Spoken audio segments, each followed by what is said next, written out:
Quit India చట్టం 1784 భారత పరిపాలనలో ద్వంద్వ పాలనకు ఎలా దారితీసింది వివరించండి. ఇంట్రడక్షన్. 18వ శతాబ్దం చివరి నాటికి ఈస్ట్ ఇండియా కంపెనీ భారతదేశంలో రాజకీయ అధికారం చేపట్టిన పరిపాలన అవ్యవస్థ, అవినీతి, ఆర్థిక దుర్వినియోగం తీవ్రంగా పెరిగాయి. 1773 రెగ్యులేటింగ్ చట్టం లోపాల నేపథ్యంలో దీన్ని సరిదిద్దేందుకు బ్రిటిష్ పార్లమెంటు 1784లో క్విట్ ఇండియా చట్టాన్ని ప్రవేశపెట్టింది. చారిత్రక నేపథ్యం: 1757 ప్లాసీ యుద్ధం, 1764 బక్సర్ యుద్ధం, 1765 దివానీ హక్కులు, కంపెనీ ఆదాయాధికారం, కంపెనీ అధికారుల దోపిడీ, అవినీతి, బ్రిటన్లో ప్రజాభిప్రాయం కంపెనీకి వ్యతిరేకం, 1773 రెగ్యులేటింగ్ చట్టం విఫలం. వీటన్నిటి వల్ల క్విట్ ఇండియా యాక్ట్ అనేది చేశారు. బలమైన ప్రభుత్వ నియంత్రణ అవసరమని తెలుసుకొని ఈ యాక్ట్ చేశారు. క్విట్ ఇండియా చట్టానికి కారణాలు.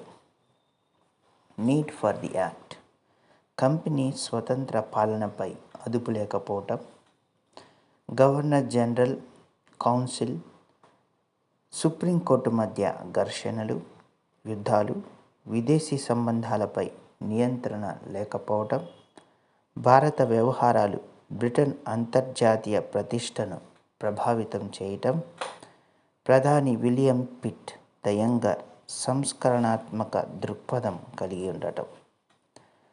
ద్వంద్వ పాలన భావన: కాన్సెప్ట్ ఆఫ్ డ్యూయల్ గవర్నమెంట్. భారత పరిపాలన రెండు వేర్వేరు అధికార కేంద్రాల అధీనంలో ఉండటమే డ్యూయల్ గవర్నమెంట్. వాణిజ్య అధికారాలు కంపెనీ కింద, రాజకీయ పరిపాలన అధికారాలు బ్రిటిష్ ప్రభుత్వం కింద. డ్యూయల్ గవర్నమెంట్ ఫ్లో చార్ట్ చూస్తే భారత పరిపాలన ఎలా ఉంటుంది అంటే, వాణిజ్య వ్యవహారాలు అంటే భారత పరిపాలనలో వాణిజ్య వ్యవహారాలు ఉన్నాయి, రాజకీయ పరిపాలన వ్యవహారాలు ఉన్నాయి. ఈ వాణిజ్య వ్యవహారాలను కోర్ట్ ఆఫ్ డైరెక్టర్స్ చూసుకుంటే, రాజకీయ పరిపాలన వ్యవహారాలను బోర్డ్ ఆఫ్ కంట్రోల్ చూసుకుంది.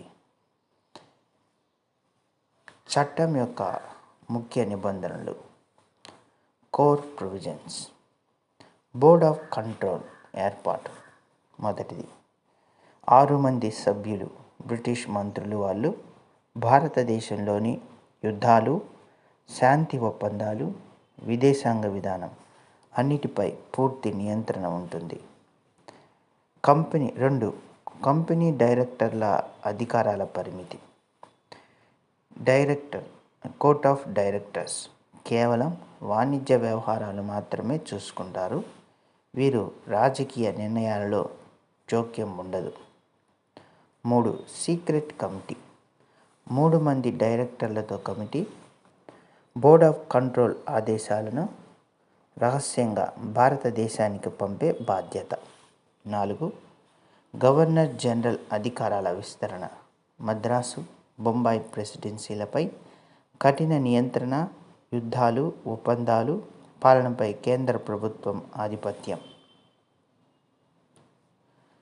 Dual government institutions involved.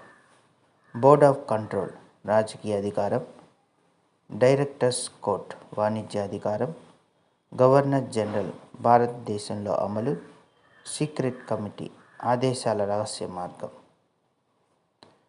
ద్వంద్వ పాలన ఎలా అమలైంది? బ్రిటిష్ ప్రభుత్వం బోర్డ్ ఆఫ్ కంట్రోల్ నిర్ణయాలను బ్రిటిష్ ప్రభుత్వం నుంచి బోర్డ్ ఆఫ్ కంట్రోల్ అనేది బ్రిటిష్ ప్రభుత్వ నిర్ణయాలు బోర్డ్ ఆఫ్ కంట్రోల్కి పాస్ అవుతాయి.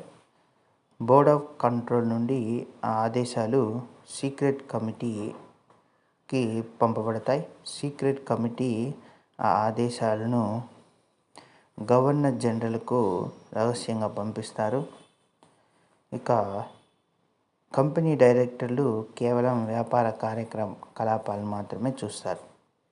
అధికారం ఇక్కడ 2 చేతుల్లో, బాధ్యత ఒక్కదానిపై మీద కూడా ఉండదు. ఇదే ద్వంద్వ పాలన వ్యవస్థ యొక్క అసలైన స్వరూపం. అయితే ద్వంద్వ పాలన ప్రభావం ఎలా ఉంది? మొదటగా బ్రిటిష్ ప్రభుత్వ ఆధిపత్యం పెరిగింది. భారత రాజకీయం పూర్తిగా బ్రిటిష్ ప్రభుత్వ నియంత్రణలోకి వెళ్ళింది. కంపెనీ స్వతంత్రతకు ముగింపు దిశగా అడుగు. కంపెనీ కేవలం వ్యాపార సంస్థగా మారింది. కేంద్ర పరిపాలన అనేది బలపడింది. గవర్నర్ జనరల్ శక్తివంతుడయ్యాడు. 1858 క్రౌన్ పాలన ప్రారంభమైంది. కంపెనీ నుంచి క్రౌన్ పాలనకు మార్గం సిద్ధమైందని చెప్పచ్చు. అంటే 1858లో క్రౌన్ పాలనకు భూమిక అన్నమాట. ప్రాముఖ్యత, సిగ్నిఫికెన్స్ ఏంటి? ఒక 5 పాయింట్స్ చూస్తే, భారత పాలనపై ప్రభుత్వ తొలి సంపూర్ణ రాజకీయ నియంత్రణ ఏర్పడింది. ద్వంద్వ పాలనకు చట్టబద్ధమైన ఆరంభం. కంపెనీ ప్రభుత్వ అధికార విభజన జరిగింది.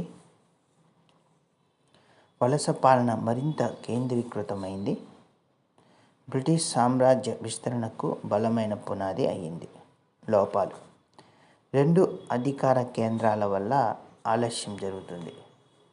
అధికార స్పష్టత లేక ఘర్షణలు ఏర్పడ్డాయి. భారతీయులకు ఎలాంటి రాజకీయ ప్రాతినిధ్యం లేదు. ప్రజల సంక్షేమం కంటే బ్రిటిష్ ప్రయోజనాలకే ప్రాధాన్యం అయింది. ఇవి లోపాలు.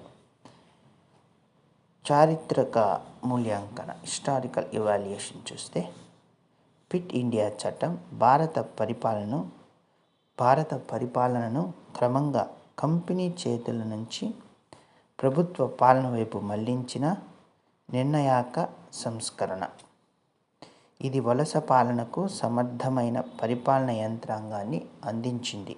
అయితే ఇది పూర్తిగా వలస ప్రయోజనాలకే అంకితమైన సంస్కరణగా భారతీయుల రాజకీయ వికాసానికి ఆటంకంగా నిలిచింది.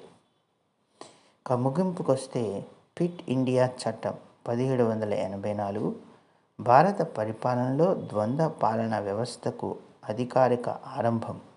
ఇది కంపెనీ పాలనకు రాజకీయ స్వతంత్రతను హరించి బ్రిటిష్ ప్రభుత్వానికి సంపూర్ణ ఆధిపత్యాన్ని కల్పించింది. భారత రాజ్యాంగ వికాసంలో ఇది కంపెనీ నుంచి క్రౌన్ పాలనకు మార్గదర్శకమైన మైలురాయిగా నిలిచింది.